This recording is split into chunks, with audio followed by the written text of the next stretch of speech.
દાહોદ જિલ્લાના સિગવડ તાલુકા ખાતે 300થી વધુ કાર્યકરો ભાજપમાં જોડાયા। આમ આદમી પાર્ટી અને કોંગ્રેસમાંથી આ કાર્યકરો ભાજપમાં જોડાયા।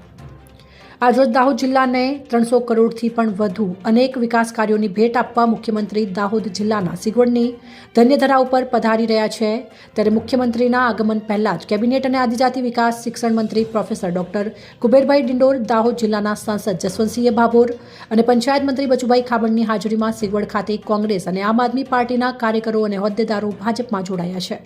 વિશ્વના સર્વાધિક લોકપ્રિય નેતા અને દેશના યશસ્વી પ્રધાનમંત્રી નરેન્દ્રભાઈ મોદીની રાષ્ટ્રપ્રથમની નીતિથી પ્રેરાઈને આમ આદમી પાર્ટી અને કોંગ્રેસની વિચારધારાના અને સિદ્ધાંત વગરની રાજનીતિથી વિમુક્ત થઈને સંતરામપુર તાલુકાના અને દાહોદ જિલ્લાના ધાનપુર તાલુકા કોંગ્રેસ પ્રમુખ સહિત રણધીકપુર, લીમખેડા, ફતેપુરા, જાલોદ, બારિયા અને સિગવડ તાલુકાના 1500થી વધુ કાર્યકરોને રાષ્ટ્રવાદી અને વિકાસલક્ષી વિચારધારા ધરાવતી ભારતીય જનતા પાર્ટીમાં જોડાયા હતા।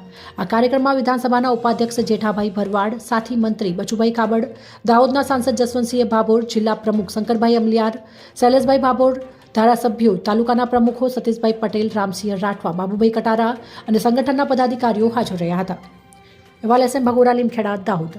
અમારા દાહોદના અને સંતરામપુર અમારી વિધાનસભાના કાર્યકર્તાઓ કોંગ્રેસમાં જે કામગીરી વર્ષોથી કરતા હતા, કેટલાક આપમાં જોડાયેલા બધા જ આજે સમરસતાના ભાગ છે। આજે ભારતીય જનતા પાર્ટીમાં સન્માનિત દેશના પ્રધાનમંત્રી નરેન્દ્રભાઈ મોદી સાહેબની કાર્યનીતિ, આપણા ભૂપેન્દ્રભાઈ પટેલ સાહેબને આપણી જે કાર્યપ્રણાલીને પ્રોત્સાહન આપવા માટે અને એને આકર્ષિત કરી બધા જ કાર્યકર્તા જે ભાજપમાં જોડાયા છે, એટલે જે દૂધમાં સાકર મળીને અમે સાથે મળીને મિત્રો કામગીરી કરવાના છે। ને આવનારા સમયમાં જે અમારું પાર્ટીનું લક્ષ્યાંક છે કે 5 લાખની લીડથી